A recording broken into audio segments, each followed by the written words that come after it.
灵魂有趣，自在相遇。本节目由3亿年轻人都在玩的 SOUL APP 独家冠名播出。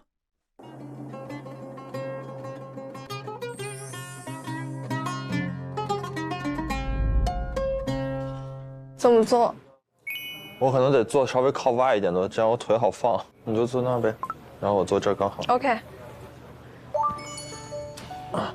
哇，等一下。哇，你要不要我拖一个外套给你？这有一个，哎，这，你不用拿这个垫子，这后面有一个布。谢谢。好了，我征用了。他们另外一组还没来吗？不知道这个大圆柱是什么？到时候一开帘子，一个美女，一个帅哥，一个新嘉宾。不会新嘉宾是这么登场的吧？哎，里面真的有个人哎。Hello。哟。你们这带的什么啊？这是礼物吗？这给我的吗？是啊。哇，咋这么贴心啊？等等，再来。我们先坐。我们来这边啊。哦。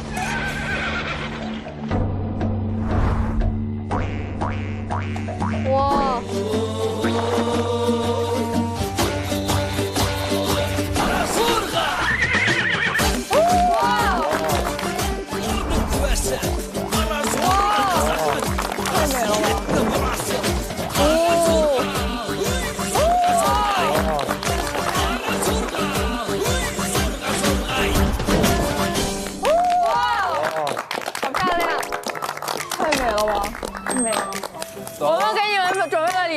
我们也给你们准备礼物了，我们准备了大山里的空气，现在全部呼给你们。我真有逼了，你们猜一下是吗？戒指。对。哇，厉害！戒指，给。哇，这好漂亮！哇，现在就要戴上，好漂亮哦！哇塞，很合适哎。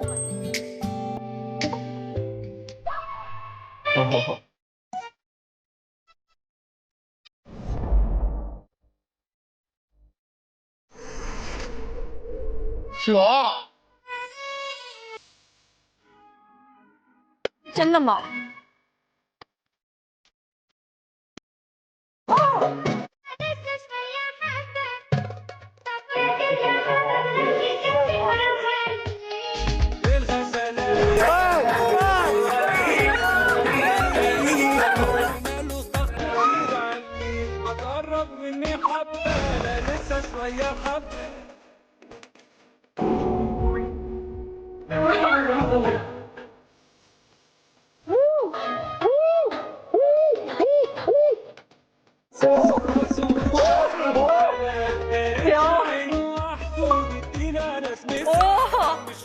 胆这么大！你要马上体验一下。凉吗？有一点感觉。好厉害！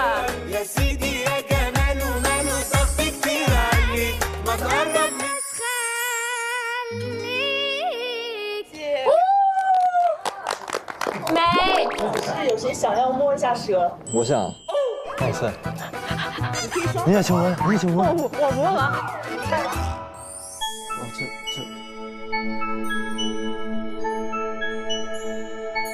我能挂一下吗？可以自己挂，直接挂上就行。我的妈呀，好大哟！别把它挂上，它自己会。我天！哇！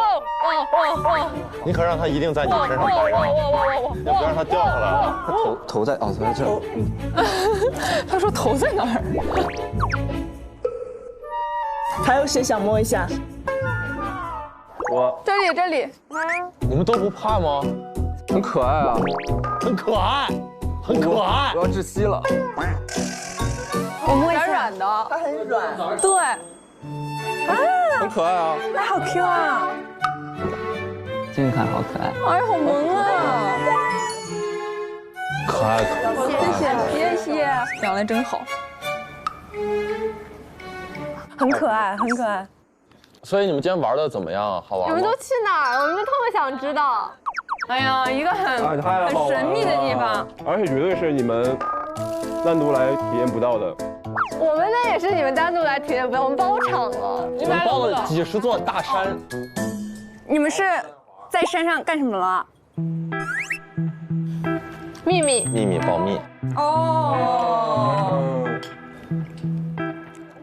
哎，那我们举杯吧，我们先敬一下今天吧。今天的老几也辛苦了，谢谢你们的礼物啊！来敬一下，敬一下。谢谢你们的礼物。空气，谢谢我们的空气。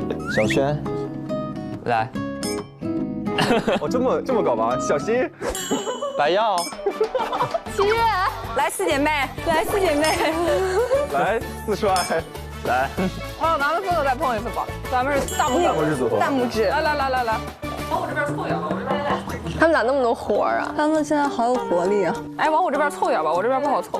我们像一群老年人。3、2、1，都快，我们吃吧。我想来个羊排了。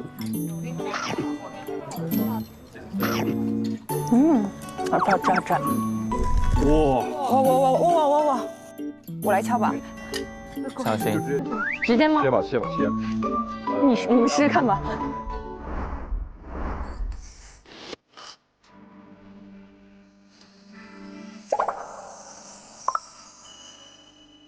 哎，抬头。哎，拍得上？能拍到吗？能拍到吗？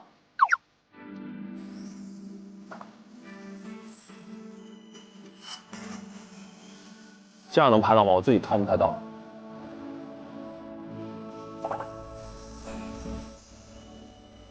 来了 ，OK。哎呦，好诡异的，哎呦，还有好诡异的姿势。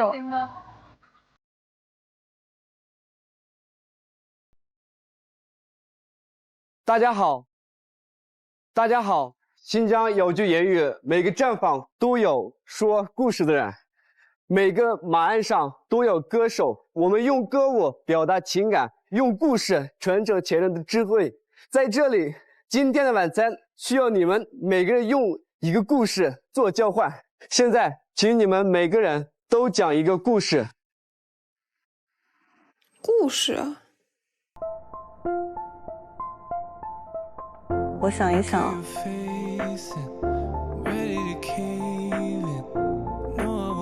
开始了吗？那来吧。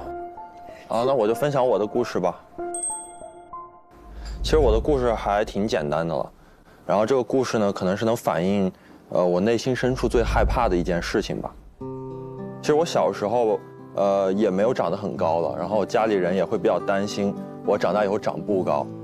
像我母亲她是1.6米出头，然后我父亲他是1.7米，然后可能也是他谎报的，所以家里从小就会比较担心我长大以后能不能长高嘛。我姥爷其实个子算比较高的，他有1.8米嘛，他就经常会帮我去量我的身高，就不知道大家小时候应该都一样吧，就每隔一段时间他就去拿那个笔往墙上画一下你这段时间长到多高了。然后反正这个故事呢就是。最后就是我长到这么高之后，我姥爷其实是唯一一个没有见到我长到这么高的人。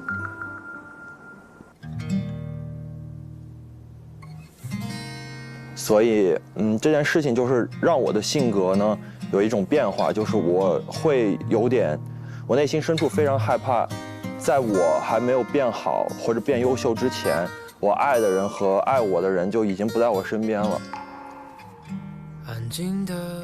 所以可能在这趟旅程中经常讲话呀，然后有很多表达，其实就是我很珍惜这趟旅程，然后我也很珍惜我们能现在坐在这里一起吃饭呀玩啊。我就很害怕在这趟旅程结束前我没有来得及展示一个最好的我，然后这趟旅程就结束了。所以对，反正这就是我内心深处最害怕的一件事吧。我们都不会离开你的。我也希望你们能在这个旅程中，就是看到一个更好的我吧。我想说的是，今天其实帮了我很多，因为今天我实在是不太好，然后就特别紧张，然后特别对不起我的 partner。没关系。在车上的时候，就一句话都想不出来该怎么说，但是就你就会就跟我聊天什么的，所以说我觉得你在我心里已经非常优秀，特别有魅力。谢谢，我们都很有魅力了，大家都很有各自的特点。来吧。OK， 来。我要讲的这个故事可能有点沉重，还有就是我表达可能会稍微慢一点，可能需要。没关系，加油加油，都在这，没关系。我要讲的故事是关于我的篮球梦想啊。然后为了这个梦想，经历了很多训练，也经历了很多就是打击和嘲讽吧。我在学校的时候最自律的一天是什么样子？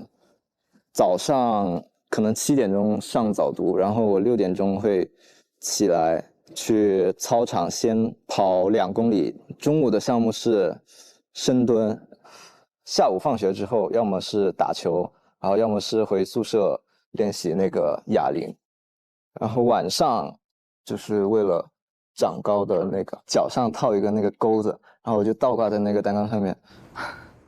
但是就我们那个学校，它是非常注重于学习的。当时的高中班主任就告诉我们，就是要做好每天就2点一线，然后孤独，然后学习3年的这种准备。就感觉这不太是我想要的，然后当时我就不太想读书了，然后跟我爸妈爆发了一次比较大的争吵。当时我就把自己锁在那个房间里，不想去上学，然后我爸妈就在那个房门外就非常生气，然后我爸就在房门外就把我也算是陪伴了我很久的一个篮球拿过来，他说你要是带不出来，我就把他这个篮球给扎爆。然后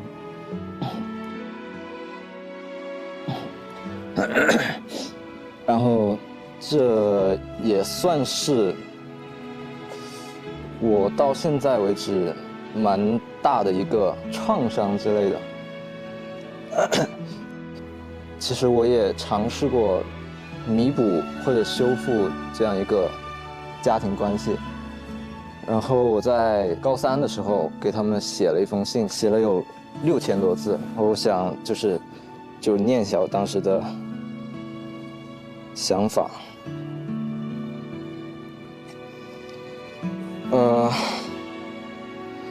可能这也是疏于沟通吧。我是特别不擅长面对面讲出自己想法的一个人，情绪跟你们讲的时候，情绪总是很激动。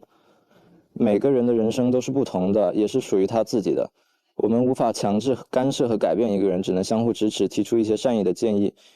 即使你认为那条路是危险的、自毁前程的、注定失败的，但是当一个人做出了决定，那就是他所必须经历的。成功也是他，失败也是他，这是他的选择，这些都是人生的重要体验。你们18岁的时候渴望冒险，然后现在40岁了，需求稳定。那我也像你们一样，等到40岁想稳定了，再找一份稳定的工作，再去想你们所想的稳定的事情，再让我的儿子也去考一个好大学，找个好工作吧。然后后面虽然没有回信，但我能感觉到一些他们的改变吧。然后其实我还想说的是，就是这件事情对我来说可能算是一个就是比较隐私然后比较私密的事情，然后我不太敢在就是大家面前表达，可能大家会感觉得到我是还是一个有点封闭的人，但是我觉得我能讲出这个故事，我真的有在努力改变我自己。其实我很羡慕你，我觉得你能够找到自己生活中的支点，并且你愿意也做出了很多的努力，为他付出了很多。我觉得这点我很羡慕你，而且你真的当父母觉得这些事情会影响到你的生活的时候，你能够为了自己的梦想，你没有向他们妥协，这一点已经很棒。因为我没有做到。你身上还有很大的魅力，然后这趟旅途中一定会展现出来的，我们大家都会看到的。你就按照你自己的节奏去跟我们一起相处就可以了。其实，那就直接来到我吧。我想分享的一个故事是我大学以后的学姐的故事，但是这个学姐呢，她其实60岁了。我是怎么认识她的？是来自我的一次支教经历。见到她那一刻，我其实觉得她不像50、60岁的那个年纪，说话的语调、语气都像一个少女。她从电视台退居幕后以后，毅然决然的就选择了扎根到那个小山村，只是因为她看到了那个山村教育的落后。她一辈子目前为止无婚无育、无儿无女，父母也不在了。然后后面的时候，除了这个事情让我感到温暖的，还有那些小孩子们，就是因为我是一个反复否定自己的人，就比如说一件小事没做好，我就会全盘否定自己。但是那些孩子们只是通过短短的一个寒假的相处，或者只是一阵子的陪伴，他们能记住你很久很久。一些孩子们叽叽喳喳的给我打电话分享他们自己生活中的日常趣事，然后问我说：“老师，你什么时候回来呀？我好想你。”我就觉得说，我是被需要的，我是有用的，我有被人需要。想到他们的时候，我感到幸福。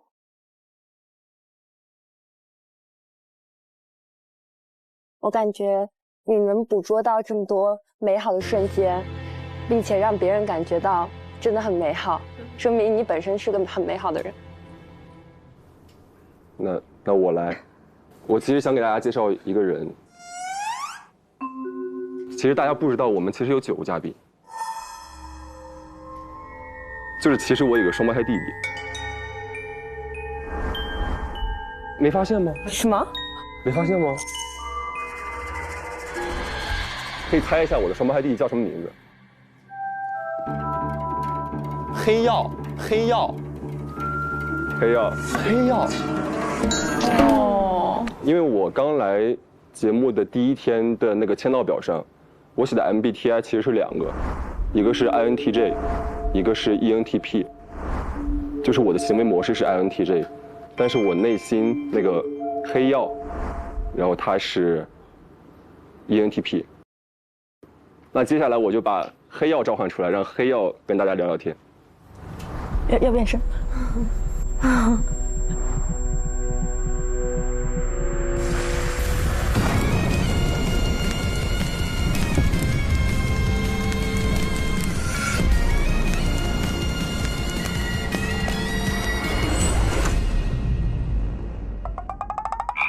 Hello， 你们好，我是黑曜，你们现在可以跟我打招呼了。啊，你好，黑曜。Hello， 黑曜。Hello。我哥哥白曜他其实是一个不太自信的人，他也是一个很容易内耗、很容易质疑和否定自己的人。他之前在高中的时候参加过艺考，然后到最后一试的时候，因为突如其来的一场高烧，他与自己理想的学校失之交臂了。但是他周围的人就开始质疑他，他当时的友情和亲情一起的去质疑他、否定他，然后他又开始质疑自己，说是不是完整的我不值得被人爱。然后他每天上学之前都要自己努力挤出一个微笑，然后跟他的父母说：“爸爸妈妈，我去上学了，我今天一定会努力学习的。”然后到了学校之后呢，他也不去教室，到了教学楼里，他就会找一个角落，然后戴上耳机循环听一首歌，听1天。这样的日子他过了1个月，当时就像一个老鼠一样，他不敢见人，不敢见光。然后我黑曜就诞生了，就是我是那个在当时校园里的阴暗角落里去陪伴我哥哥白曜的人。对。我现在把我的身体交给白药。其实这个黑曜，我有跟他聊天，在白曜压力大的时候，黑曜就会在朋友圈里给白曜鼓励。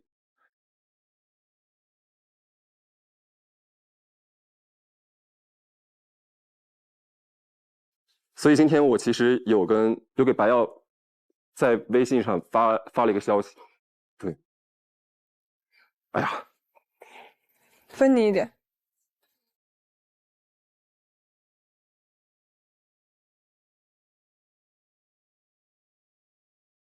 加油！没有。哎呀，不是说好了，哎呀，不在别人面前哭，等一下。又没关系，在我面前哭没事啊。就我今天就是写了一段话给黑曜。我曾那样羡慕天生明亮的人，直到你出现，我才明白，光不是没有阴影，而是能够拥抱自己的影子。我姓孙，孙在英文 SUN 是太阳的意思，而真正的太阳是从来不怕承认自己也有过漫长的黑夜。然后我还想对黑曜说，从今以后你就正式加入我们了，你要替我勇敢，我们加在一起才算一个完整的会发光的太阳。我觉得其实你有什么都可以跟我们说，因为我希望我们7个都能成为白曜的黑曜，在你的这档旅途中，还有你未来的人生中。我感觉他的情感很细腻，希望你的配得感高一点，以后也可以尽量大胆的展示所有感情，我们都会接住的，像你接住我们一样接住你。谢谢大家，谢谢大家。有点小感性哦，我就欢快一点，咱们就轻快一点吧。我从小到大有一个男闺蜜，我跟他相处了很久吧，然后我们也一起开心过、笑过、哭过，然后也吵架打架过。这个男闺蜜其实是我爸了。其实我觉得我跟我爸的相处模式和传统意义上的父女的相处模式不太一样，相处起来很像朋友，没有说太多的那种威严感啊、距离感啊之类的。我之前印象很深刻的一个事情，就是我随口说的一些小事，我爸爸他全都能记住，并且给我落实到。之前在上学的时候，因为那边没有卖糖葫芦这，我又很喜欢吃甜的，我很想吃糖葫芦，我就每天跟我爸去念叨说，哎爸，我回去好想吃糖葫芦啊，怎么样。但我也就是随口一讲，我就觉得他也是随口一听。但是当我回家一推开家门，我就看到他手里拎了一个大袋子，都是串，里面就是他去买的糖葫芦，大概有8、90根吧。8、90根，8根、9根、10根。哦，8、90。我还找到了照片，可以给大家看一下，我觉得很夸张。因为你带过来了一些糖葫芦。哇，我觉得很夸张，这么大一袋子，就是很多这种小点、小细节，我能感觉到他对我的爱其实是非常大、非常大的。然后呢，我爱你，宝宝。爸爸看到了吗？学着点儿啊！那我来讲吧。来吧，能王。来吧，郎 T。就故事的开始，有一个小男孩突然掉落到了一个新的岛屿上。然后他来到这个新的岛屿，他感到非常彷徨，因为是一个全新的环境，他也没有熟悉的朋友，只能自己一个人探索这个新环境。他尝试着去学习当地部落的语言，然后尝试去融入当地的文化，但是好像行不太通。就其实那个小男孩就是以前的我，对，就我那时候初中的时候，我刚从广州就转学到马来西亚上学，到那就一个全新的环境。一开始我就尝试去交朋友，然后我就尝试着怎么跟他们去玩、去交友，但好像就怎么样尝试都还是融入不太进去。就每天就很孤单吧，然后就很内耗。但是后来我慢慢的我也开始习惯了，就我觉得好像一个人也挺好。正是因为有这些以前的经历，才能让我在新的环境或者不同的环境也好，可以更好的去适应，然后去生活吧。我非常能懂你这个感受。每个时间的自己都是人生中的一小块碎片。对。哇。我想分享关于友谊的。我从小到大的友谊都感觉是被爱包围着、包裹着的。就是从我初中的时候，我在一次校运动会上跑步比赛，我自己给自己绊了一跤，然后骨折了，去医院打了石膏。当时我就哭了，然后我爸我妈就很关心我说是不是疼哭的，但其实不是，因为那会儿也小，就很怕那种落单的感觉。可能没有办法和大家一起在走廊上嬉戏，课间的时候没有办法跟大家一起玩，我就觉得好难过好难过，然后想着想着就哭了。但其实我的初中的同学都对我特别好，他们就手写了一封画，这种简笔画，就这种，然后下面有我们班所有人的签名，就祝我早日康复。然后其实上面有一个很搞笑的是，我上课流口水，然后他们也给我记录下来。这是2017年的照片，我存到现在，舍不得删。我之前看过一句话，就是说，路过我们世界的每个人，其实都参与了我们，并最终构成了我们本身。其实你们也是在构成我本身。我不希望，因为我们旅程中，可能因为环境和时间有的一些小心动，就会影响我们做朋友的机会。然后也很高兴遇见你们，也很高兴遇见你七月，很高兴遇见你，真的特别好，特别好。哎呀，别夸啦。那接下来就是我的故事。我敢说，我是在场收到红色感叹号最多的人。被拉黑了啊？对，其实我很容易被骗。讲一下我印象最深的一次被骗吧。我之前比较喜欢爱看演唱会或者音乐节，然后有一次音乐节呢，票就比较难买嘛，然后找了一个网络上的渠道买了这个票。黄牛，他就让我给他转了口令红包。我第一次听到这个东西啊，急头急脑的我就给他转了，我生怕这个票没了。转了以后呢，我就说我的票出票了吗？然后我就看到一个红色感叹号。然后我去某书上一搜，就发现口令红包的钱好像是追不回来的，而且你永远都不知道收款方是谁，我就没有办法通过正规渠道去追回这个。然后第二个我印象比较深的就是，那场跨年演唱会也是没有正儿八经的售票渠道的，我就找了一个人，他的朋友圈大概是有点像主办方的赞助商，所以他可能手里有点工作票。然后我转过去以后，我说快递给我寄顺丰款，就是票一般是文件夹嘛，结果那个是一个快递盒，然后我还以为他还给我寄了什么小礼品之类的，然后我就当着我的朋友面还给我录了开箱，我说我要给你们开票了，然后打开2包鸭头，衢州特产。提高反诈意识，有些时候不要太执拗。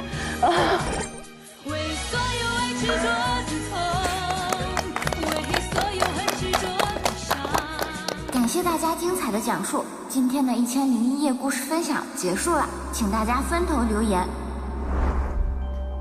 但是今晚还有一个特别环节，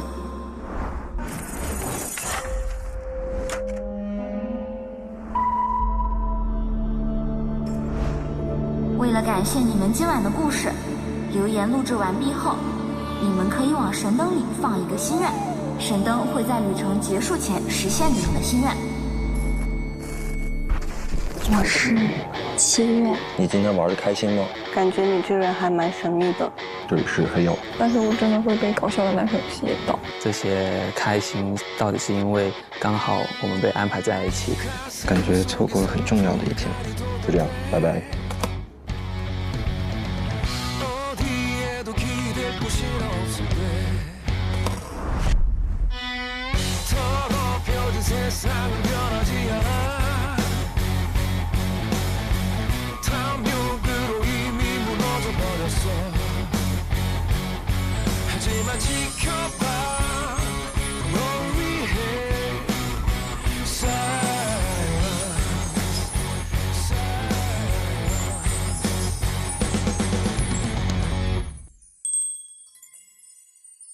灵魂有趣，自在相遇。本节目由3亿年轻人都在玩的 SOAAPP 独家冠名播出。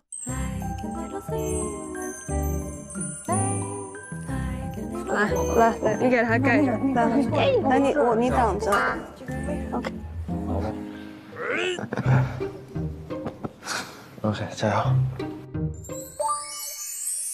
谁要先去听啊？我们谁先去听一下留言呢？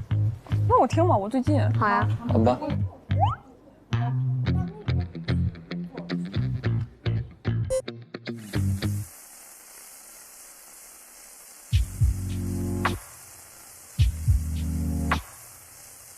我们好像都是一个容易内耗、容易焦虑的人，就很尴尬，就是咱俩在接触。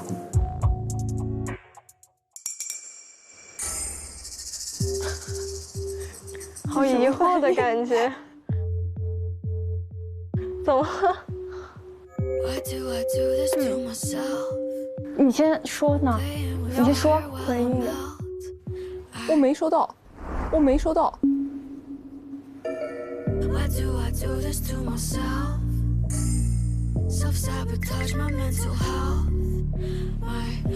Thank you, thank you, thank you.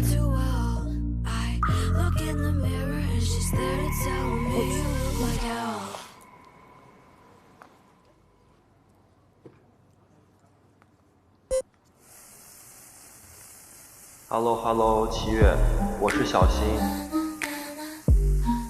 Hello， 七月，我是潘伟轩。七月你好，我是胡一阳。Hello， 七月，这里是黑曜。Hello， 七月，这里是黑曜。没想到的是我吧？其实很遗憾，第一天没有时间和机会和你相处。今天我们虽然只有短暂的相处，但是我还是发现了你身上有很多的闪光点。你像一个小太阳一样，照耀、温暖、鼓舞着周围的人。你唱呗，我唱的不是包起来会麻在没关系，爱吃辣。我包比你辣。你这样我就我来。我同时还发现了我们其实也有蛮多的共同点，就比如说我们都去过特洛姆斯了，并且我们都还挺喜欢吃重口的，还有我爱吃榴莲。然后我也特别羡慕和欣赏你的自信。如果未来还有机会的话，我想和你有更多的相处。我其实还蛮会做饭的。我想问的问题是，如果未来有机会的话，你希望我给你做的一道菜是什么？哦，对了，我还想补一句，就是我的馕肯定比你的辣。就这样，拜拜。这么长吗？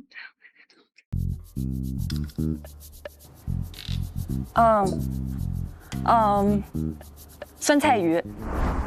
酸菜鱼。酸菜鱼是什么？酸菜鱼是什么？我感觉应该是跟他同行的人。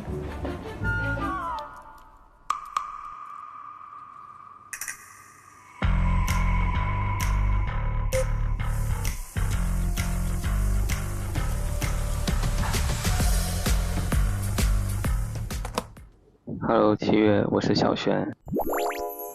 Hello， 七月，我是小轩。然后我们今天又刚好被分在了一组，这就是校友局。就是挺巧的吧？就第一天第一个一起见面，然后今天又一起相处了一整天。Hello。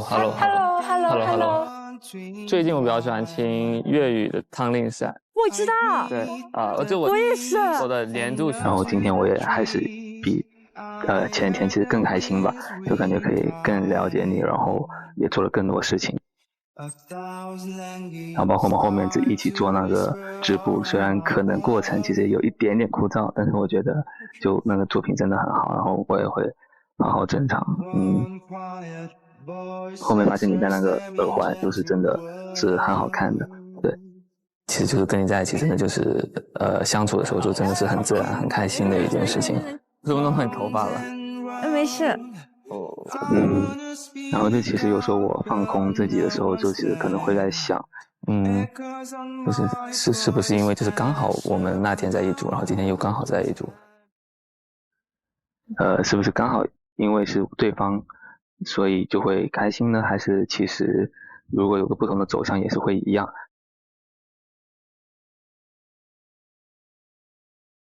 所以我想问你的其实就是如果你收到这条留言的此刻是开心的话，就说一句我很开心，对，这是我的问题。我很开心，我很开心。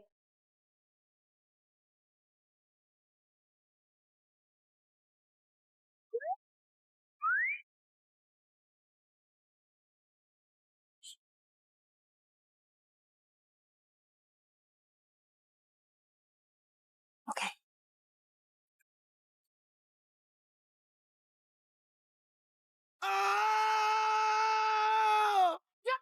You know I keep doing it. Sad times, you know I keep doing it. Good times, you know I keep doing it.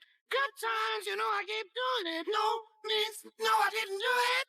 No means I know I didn't do it. No means I keep doing it. 我感觉因为现在大家其实还没有相处特别久，然后感觉还可以再多接触一下。No means I know I didn't do it. No means I keep doing it. No means you know I keep doing it. 那我听吧，我都站起来了。爷爷好难受，爷爷把自己折叠到一起了。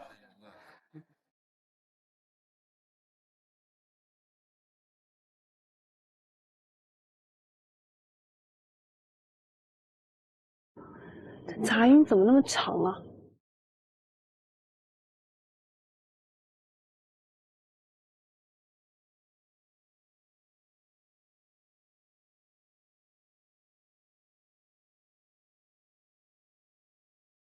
没事没事。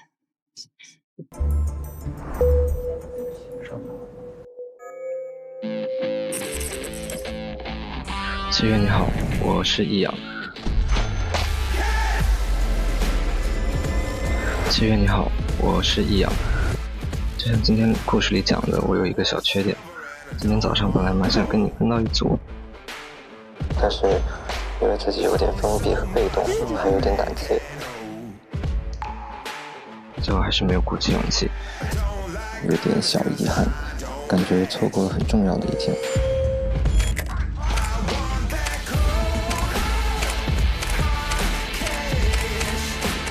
感觉错过了很重要的一天。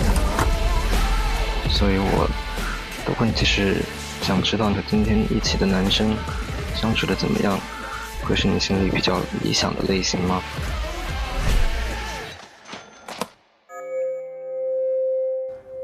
我感觉因为现在大家其实还没有相处特别久，然后感觉还可以再多接触一下。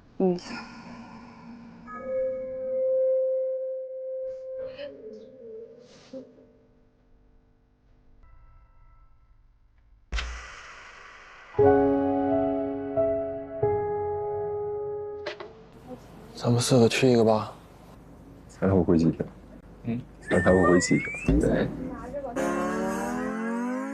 我去，来吧。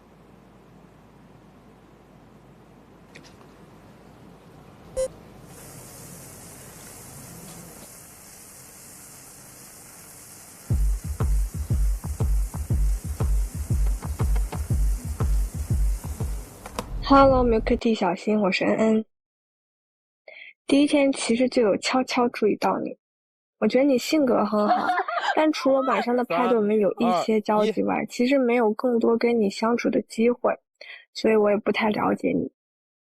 今天我们两个间歇性高冷，就这样被分到了一组，我觉得还挺有缘分的。3、2、1，走！我去了！今天体验了很多我不擅长的体育项目，也很谢谢你一直在照顾我。但是我不知道你的想法，所以说迈出这一步对于我来说真的是一个挑战。在录这条留言的时候，其实有点小忐忑加小紧张的，所以说你在听这条留言的时候，我肯定不敢抬头看你的表情。早上你提出玩你我他这个游戏，我不知道你还记不记得。那现在我想申请加赛一轮，现在请用一句话形容一下你今天跟我相处的感受（括号不包括你我他3个字）。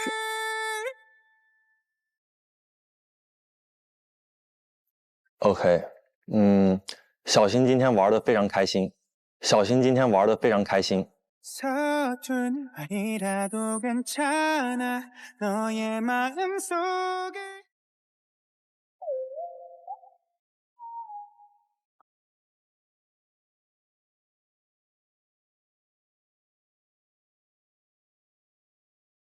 Hello， 你好，小新，我是张兆宇。没想到吧，又是我。感觉你今天还是怪搞笑嘞。昨天听到你的回复以后，用一句话描述一下自己当时听到我说你名字的心情吧。就是光在想名字了，没有其他额外的感受了，昨天听到你的回复以后，心情是，本来想找你多聊一下，可是没有什么机会。今天听了你分享故事以后，我觉得还是，你在短短2天就让我们都深深记住了，说明你人非常的好。虽然这一整天没有在一起待着，晚上还是被你逗笑了好几回了。我们也给你们准备礼物了，我们准备了大山里的空气，现在全部呼给你们。我这有脾气了。说实话，真的说实话，抱歉小新老师，你素颜没我想象中帅。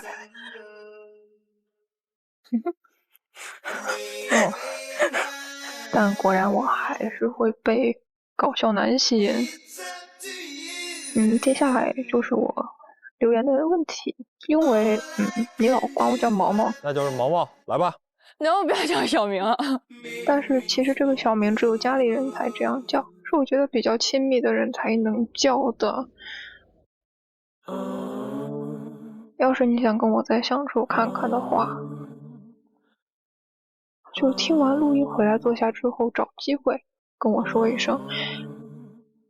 毛毛，你这个发卡蛮可爱的。如果你觉得咱俩更偏向铁子关系，或者是更偏向朋友关系的话，以后就不许叫我小名了。然后夸我一句张兆宇我觉得你这个发卡还蛮不赖的。不过别有压力，不管你怎么说，我觉得我们都能变成很好的朋友。谢谢你，拜拜。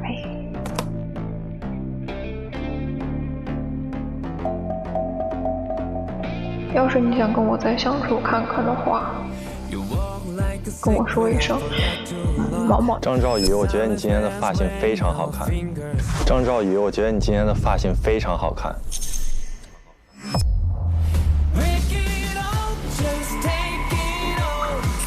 如果你觉得咱俩更偏向铁子关系，或者是更偏向朋友关系的话，张兆宇，我觉得你今天的发型非常好看。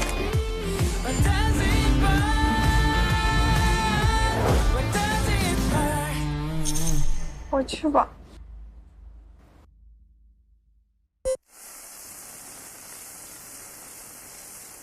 Hello， 我是小新。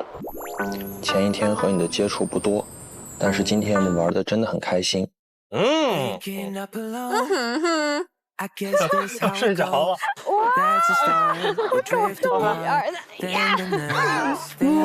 我感觉也很幸运。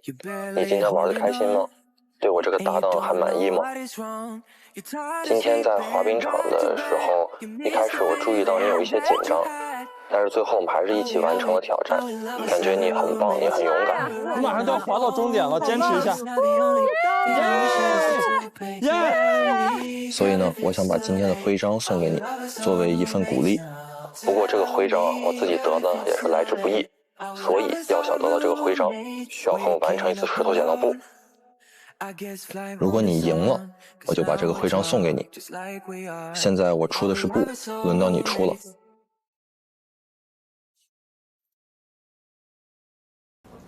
我出剪刀。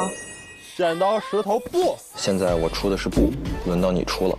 我出剪刀。OK， OK， 给你，给你，这个冰系大师啊。谢谢，我会好好保管的。好的。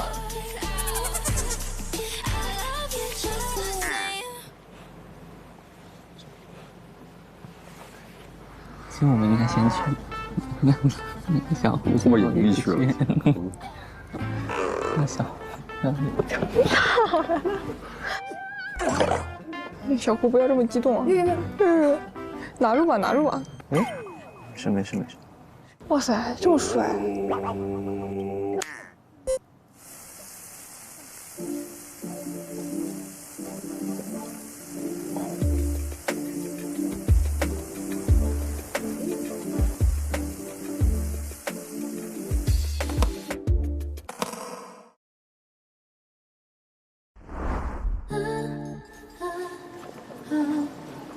回复了。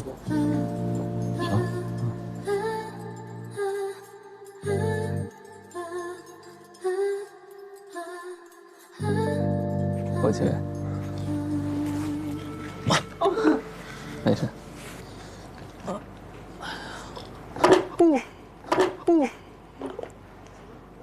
都还不太熟练。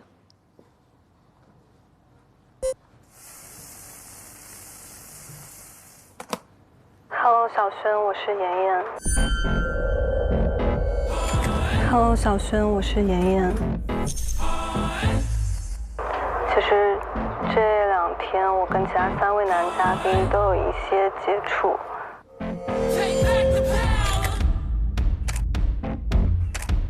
其实昨天留言本来就想留给你的。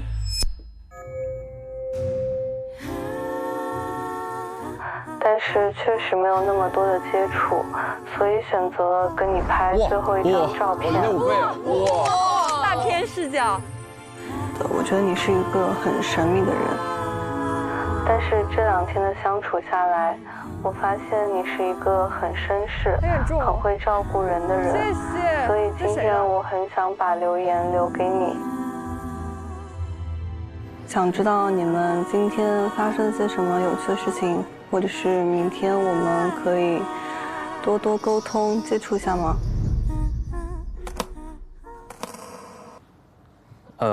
我对这条留言的回复是可以的，当然可以的，可以的，当然可以的。这是可以的。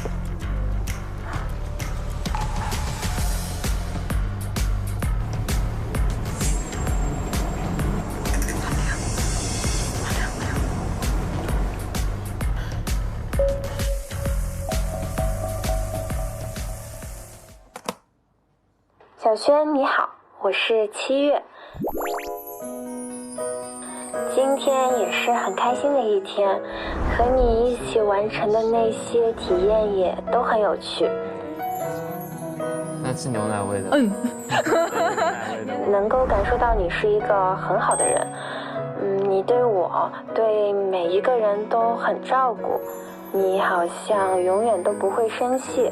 好像也不太考虑自己的感受，所以我今天的问题就是，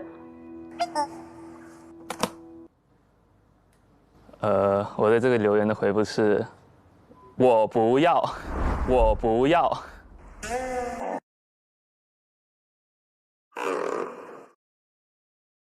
你好像永远都不会生气。好像也不太考虑自己的感受，所以我今天的问题就是，你可不可以用最大的声音喊一个“我不要”？我不要。好机车呀！我不要。明天我们多多沟通接触一下吗？我不要，我不要，不要，我不要。去吧，我不去了。拍一张。没有了吧？7条。2条。对呀。走过场吧。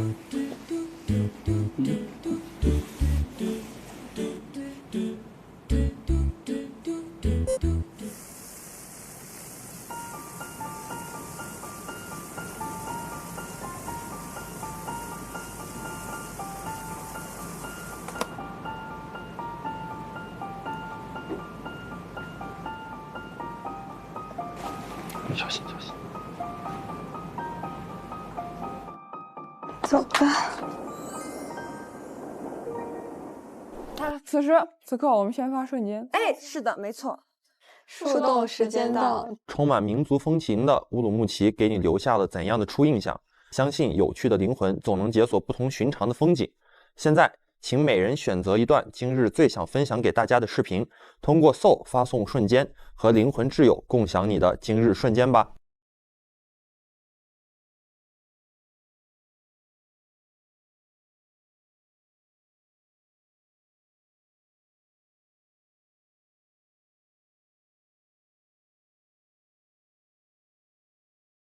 对，我们有一个视频，我们这样也可以，就这个也可以。可以放。我觉得这个，我也觉得这个。这个吧。我们是大拇指组合。发布成功。现在大家可以在 Soul 查看彼此的瞬间，有趣的灵魂千千万，总会遇见懂你的那个人。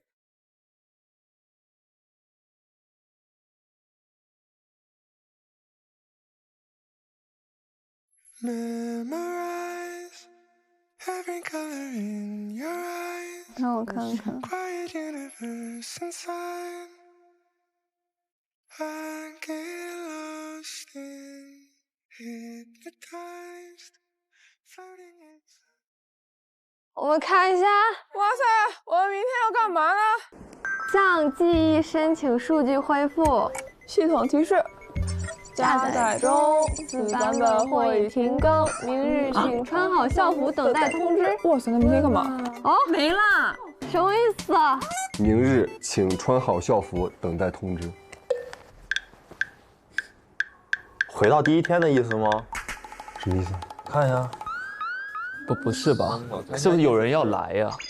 有可能，就等于是我们的数据恢复到第一天，然后有新的人来了，不然不会穿校服。对。 猜一下男生女生，我觉得可能是一起来，期待一下吧，那就可以啊，可以啊。他们关门了吗？他们不会已经睡了吧？哎，不至于吧 ？Hello。 Hello。你们全体出动了？就是能不能跟你们4个换一个房间？因为我们的房间它有点冷，然后女生可能在冬天有点怕冷。可以啊，可以啊。好，谢谢。7月，我能和你出去，可以聊一下吗 ？OK。那就在这聊也可以。可以。我刚才看那个手册，不是讲到那个校服吗？然后我的名牌不是在你那儿吗？好。所以，那你等我。 OK， 那我在这等你。好 ，OK。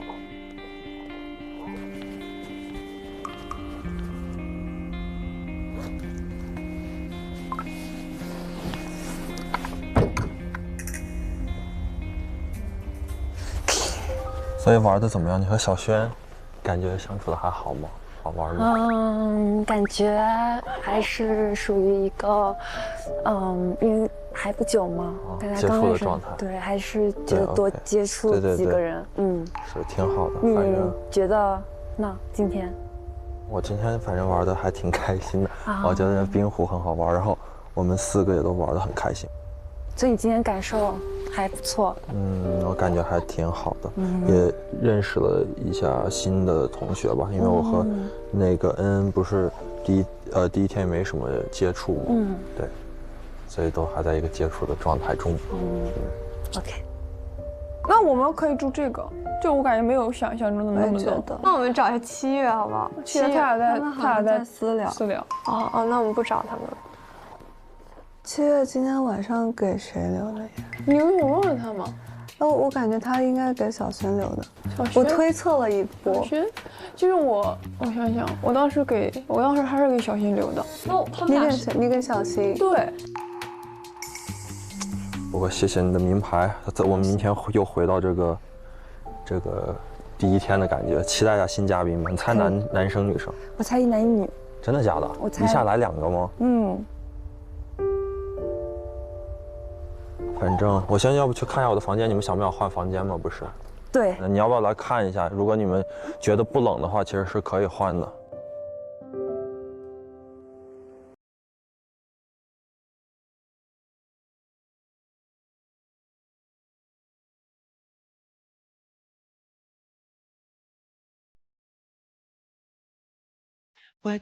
明天我们可以多多沟通接触下吗？可以的，当然可以的。我不要。昨天我们共度短暂相处，想跟你分到一起，还是没有鼓起勇气，感觉错过了很重要的一天。今天是因为是对方，所以就会开心呢？还是其实如果有个不同的走向，也是会一样？我很开心。要是你想跟我再相处看看的话，如果你觉得咱俩更偏向朋友关系的话，张兆宇，我觉得你今天的发型非常好看。剪刀石头布，我赢了。现在我出的是布，我出剪刀。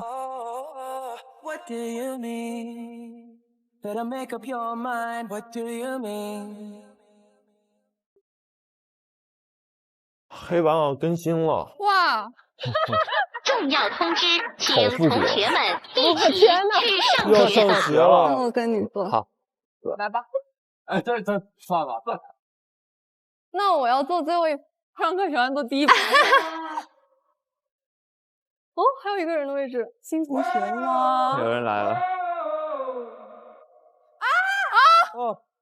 王茅盾先生是南方人，还有谁生于南国？哎，接下来是音乐课。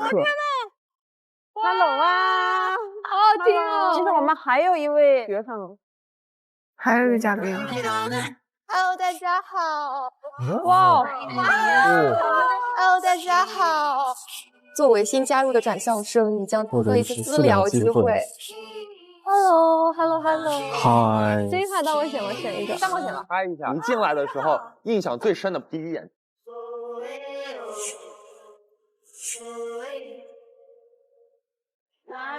爱学德语。有点不太记得刚刚看过的。一切都是天意。其他几个男嘉宾对你的心动要稍微那么多一点点。需要更清晰的回应吧。今天这种开心的瞬间竟然有3次。你愿意做我的滑雪小教练吗？他没有，那你发出邀请的时候，你能不能优先去看看？公元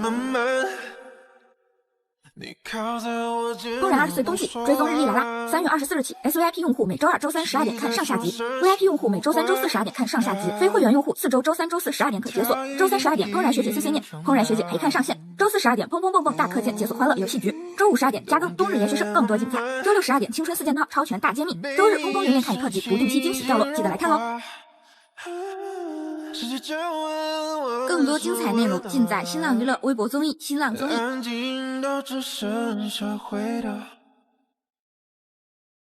在这个瞬间，我们不聊过去，更不考虑以后。雪花让大地变浅，有人在偷摸靠近，同时有人渐行渐远。有人责怪你沉默，但我读懂你的内敛。我看出你的爱意穿过了婆娑的泪眼。Now we don't gotta talk， 也能让关系渐近。没想好怎么解释，升温速度不线性。我们的关系不需要经过别人鉴定，就把故事嵌进在冬日的限定。Falling in your valley， 雪花像精灵那么好动，Falling in your valley， 故事开始总是被点小事撬动。